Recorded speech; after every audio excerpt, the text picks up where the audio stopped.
Hello friends, welcome again. मैं अर्पित Shukla geography की एक नई क्लास में आपके सामने हूं।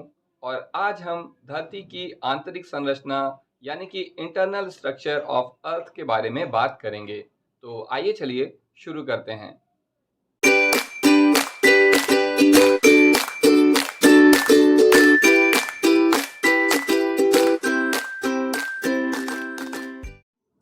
हमारी पृथ्वी की आंतरिक संरचना को विभिन्न स्रोतों जैसे कि चट्टानें, ज्वालामुखी, तापमान, दबाव, घनत्व, उल्काएं, गुरुत्वाकर्षण बल, चुंबकीय क्षेत्रों में भिन्नता आदि के आधार पर तीन भागों में विभाजित किया जाता है।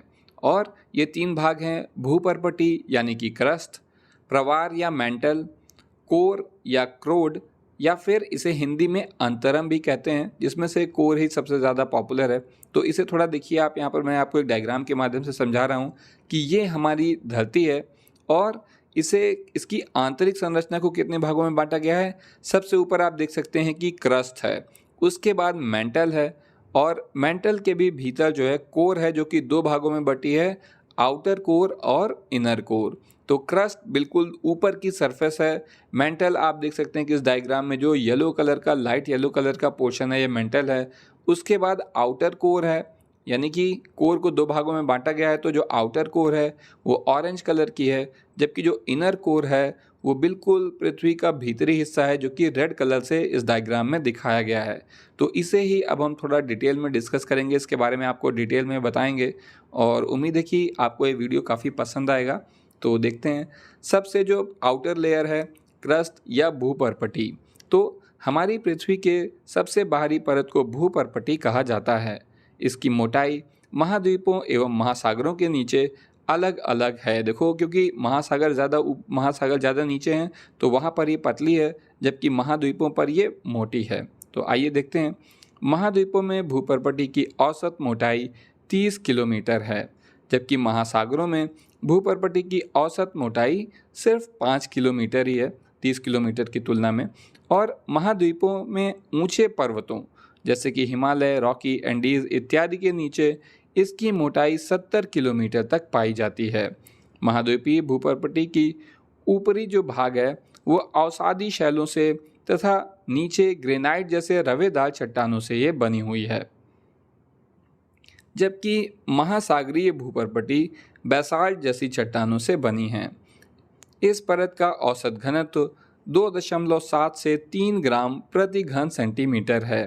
भूकंपीय तरंगों में गति के अंतर के कारण इस परत को दो भागों में विभाजित किया जा सकता है, और ये पहली है ऊपरी भूपर्पटी और दूसरी है निचली भूपर्पटी। तो अब हम पहले बात करेंगे अपर क्रस्ट यानी कि ऊपरी भूपर्पटी की। इस परत का निर्माण परतदार चट्टानों तथा ग्रेनाइट चट्टानों से हुआ। इस पर प्राथमिक तरंगों की गति लगभग 6 किलोमीटर प्रति सेकंड होती है। इसका घनत्व 2.65 से 2.75 ग्राम प्रति घन सेंटीमीटर होता है। देखिए यहाँ पर ये जो प्रति गहन सेंटीमीटर हो गया, ये गलत है। आप गहन के बजाय घन यानी कि क्यूब सेंटीमीटर लिखिए। तो इसका जो है घनत्व कितना है, 2.65 से 2.75 ग्राम प्रति घन सेंटीमीटर। चूँकि यह परत महाद्वीपों पर स्थित होती है, अतः इसे महाद्वीपीय भूपर्पटी कहा जाता है। यह परत पूर्ण रूप से ठोस अवस्था में पाई जाती है। इसकी औसत मोटाई 30 किलोमीटर है। इसके बाद आती है लोअर क्रस्ट यानी कि निचली भूपर्पटी। इस परत का निर्माण बैसाल्ट चट्टानों से हुआ है। इसमें भूकंपीय प्राथमिक तरंगों की गति 7 किलोमीटर प्रति सेकंड होती है। इसका घनत्व 2.75 से 3 ग्राम प्रति घन सेंटीमीटर पाया जाता है। चूँकि यह परत महासागरों के नीचे स्थित होती है, अतः इसे महासागरीय भूपर्पटी कहा जाता है। यह परत आंशिक रूप से तरल पाई जाती है और इसका औसत मोटाई 4 किलोमीटर है। ऊपरी तथा निचली भूपर्पटी में पाए जाने वाले पदार्थों के घनत्व में अंतर के कारण इस क्षेत्र में भूकंपीय प्राथमिक तरंगों की गति में वृद्धि हो जाती है। इस परत को कोनराड असंबद्धता के नाम से जाना जाता है, यानी कि कोनराड डिसकंटिन्यूटी। इसके बाद जो दूसरी लेयर है आपको पता है कि वो है मेंटल या प्रवार, और यह परत जो है वो निचली भूपर्पटी के नीचे लगभग 2900 तक आंतरिक भाग में स्थित है। 2900 मतलब 2900 किलोमीटर तक आंतरिक भाग में ये स्थित है। निचली भूपर्पटी और मेल्ट के मध्य भूकंपीय प्राथमिक और द्वितीयक तरंगों की गति में अचानक वृद्धि हो जाती है। यहाँ पर भूगर्भिक पदार्थों के घनत्व में वृद्धि होती है और इस पतली परत को मोहो असंबद्धता या फिर मोहो डिसकॉन्टिन्यूटी कहा जाता है। मोहो डिसकॉन्टिन्यूटी या मोहो असंबद्धता निचली भूपर्पटी और ऊपरी मेंटल के मध्य विभाजक परत है, यानी कि जो ऊपरी मेंटल है और जो निचली भूपर्पटी है उसको अलग करने का काम मोहो असंबद्धता करती है।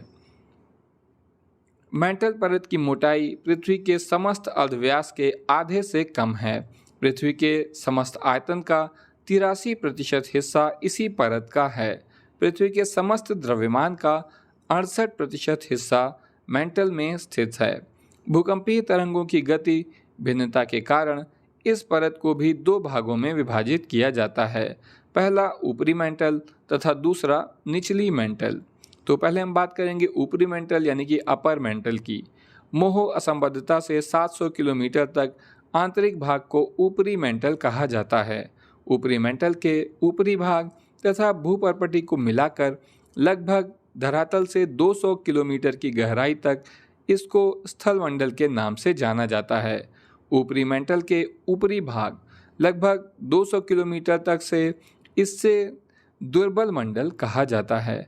यह भाग तरल अवस्था में है। इस भाग में रेडियो एक्टिव पदार्थों की अधिक मात्रा पाई जाती है और इसी वजह से प्लेटों के खिसकने का ये कारण बनता है, यानी कि प्लेटें खिसकती रहती हैं एक तरफ से दूसरी तरफ में।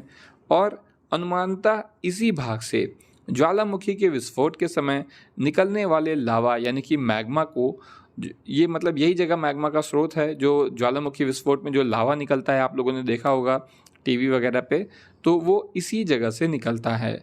इस परत में भूकंपीय द्वितीय तरंगें लुप्त हो जाती हैं। इसका घनत्व 3 से 3.4 ग्राम प्रति घन सेंटीमीटर पाया जाता है। अच्छा, आप जैसे जैसे गहराई में नीचे जाते जाएंगे वैसे ही जो है आपको घनत्व भी बढ़ता हुआ देखेंगे इसका। तो 200 से 700 किलोमीटर का शेष भाग ठोस अवस्था में पाया जाता है और इस भाग का घनत्व 3.4 से 4.3 ग्राम प्रति घन सेंटीमीटर पाया जाता है। तो देखिए जैसे नीचे जा रहे हैं तो घनत्व भी बढ़ता जा रहा है। इस भाग में भूकंपीय पी तरंगों की गति में कमी हो जाती है। इस कारण से इसको निम्न गति मंडल भी कहा जाता है। दूसरी है, अब देखिए इसके बाद अपर मेंटल के बाद आ रही है लोअर मेंटल यानी कि निचली मेंटल। मेंटल परत में 700 किलोमीटर के बाद घनत्व में वृद्धि हो जाती है, जिसे रैपेटी असंबद्धता कहा जाता है। यह परत ऊपरी तथा निचली मेंटल के विभाजक के रूप में भी जानी जाती है। निचली मेंटल 700 से 2900 किलोमीटर तक को कहा जाता है और इस परत का औसत घनत्व 5.5 ग्राम प्रति घन सेंटीमीटर हो जाता है। इसके कारण यहाँ प्राथमिक तरंगों की गति लगभग 8 किलोमीटर प्रति सेकंड हो जाती है। यह परत ठोस अवस्था में है। इसके बाद जो सबसे भीतरी परत है वो है क्रोड या कोर, जिसे हिंदी में अंतरतम कहा जाता है।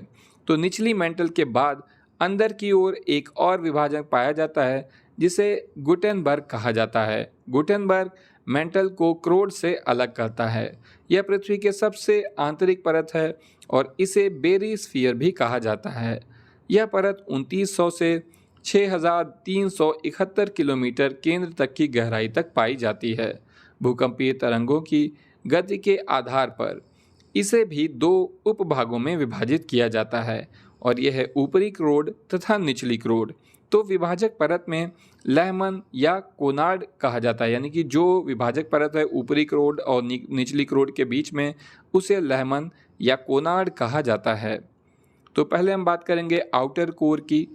इस परत का विस्तार गुटेनबर्ग असंबद्धता से लहमन असंबद्धता के मध्य 2900 किलोमीटर से 5150 किलोमीटर तक पाया जाता है। यह परत अर्ध तरल अवस्था में है। इस परत का घनत्व 5.5 से 12.3 ग्राम प्रति घन सेंटीमीटर पाया जाता है। इसके बाद है इनर क्रोड यानी कि आंतरिक क्रोड, और इस परत का विस्तार लहमन असंबद्धता से केंद्र तक 5,150 से 6,371 किलोमीटर तक है। इसमें अत्यधिक दबाव के कारण सभी पदार्थ ठोस अवस्था में हैं। इसका घनत्व सर्वाधिक 13 ग्राम प्रति घन सेंटीमीटर पाया जाता है।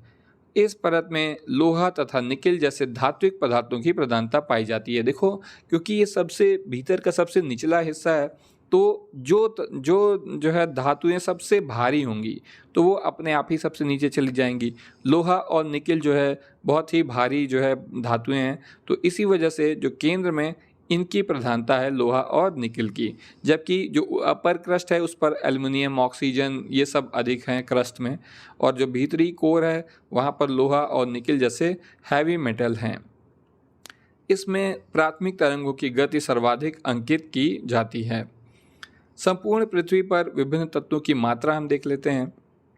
तो यहाँ पर क्या है कि सबसे ज़्यादा मात्रा में धरती पर लोहा है यानी कि आयरन है, जो कि 35% है। इसके बाद ऑक्सीजन 30% है, सिलिकॉन 15% है, मैग्नीशियम 13%, निकल 2.4%, सल्फर 1.9%, कैल्शियम 1.1% और एल्युमिनियम 1.1%। तो ये हैं विभिन्न तत्व जो कि धरती पर पाए जाते हैं। रासायनिक संगठन के आधार पर पृथ्वी की आंतरिक संरचना को और भी भागों में बांटा गया है। देखिए, तो अब हम अध्ययन करेंगे कि रासायनिक संरचना के आधार पर पृथ्वी की जो आंतरिक रचना है, तो रासायनिक संगठन के आधार पर उसे किस तरीके से बांटा गया है। तो आइए चलिए देखते हैं कि ऑस्ट्रिया के प्रसिद्ध भूगोलवेत्ता एडवर्ड स्वेस ने पृथ्वी की आंतरिक संरचना को रासायनिक संगठन के आधार पर 3 परतों में विभाजित किया है। और इसमें से जो पहली है वो है सियाल। यह पृथ्वी की सबसे बाहरी यानी कि बिल्कुल ऊपरी परत है, और धरातल के ऊपरी व अवसादी शैलों के नीचे वाली परत को इन्होंने सियाल नाम दिया है। इसकी रचना मुख्य रूप से आग्नेय चट्टानों से हुई है तथा इसमें सिलिकॉन एवं एल्युमिनियम तत्वों की प्रधानता पाई जाती है, और इन्हीं तत्वों के पहले 2 अक्षर Si और Al, सिलिकॉन का Si और एल्युमिनियम का Al को मिलाकर इसका नामकरण सियाल किया गया है। देखिए, सिलिकॉन और एल्युमिनियम दोनों ही काफ़ी हल्के मेटल हैं आयरन की तुलना में, तो ये सबसे ऊपर रहते हैं। इनके अनुसार इस परत की गहराई 50 से 300 किलोमीटर के मध्य पाई जाती है। इस परत का औसत घनत्व 2.9 ग्राम प्रति घन सेंटीमीटर पाया जाता है। इस परत में अम्लीय पदार्थों की अधिकता पाई जाती है तथा पोटेशियम, सोडियम एवं एल्युमिनियम के सिलिकेट पाए जाते हैं। स्वेस के अनुसार महाद्वीपों का निर्माण इसी सियाल परत से हुआ है। तो सियाल के बाद आती है दूसरी जो लेयर है, उसका नाम है सीमा।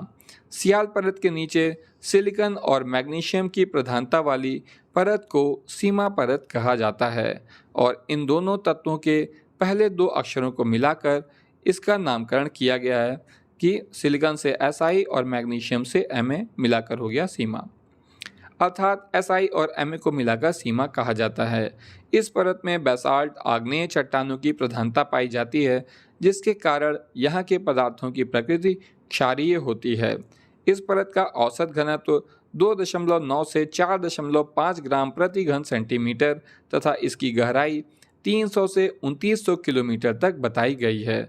यह परत तरल अवस्था में पाई जाती है। ज्वालामुखी के उद्गार के समय निकलने वाले गर्म गैस एवं लावा, जिसे कि मैग्मा कहा जाता है, इसी क्षेत्र से निकलता है।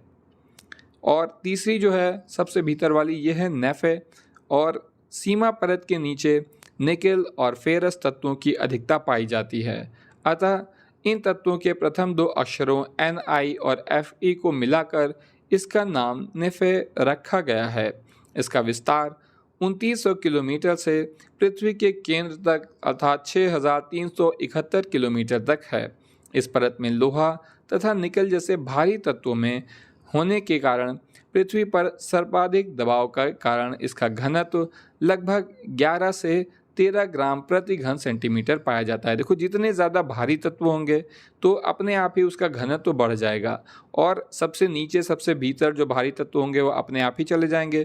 तो निकेल और फेरस बिल्कुल केंद्र में है, सबसे भीतर हैं और ये भारी तत्व हैं, इसीलिए यहाँ पर घनत्व भी ज़्यादा है। मैंने आपको बताया था कि जैसे जैसे गहराई बढ़ती जाएगी तो घनत्व भी बढ़ता जाएगा। यहाँ पर 11 से 13 ग्राम प्रति घन सेंटीमीटर तक का घनत्व पाया जाता है। तो दोस्तों ये थी पृथ्वी की आंतरिक संरचना।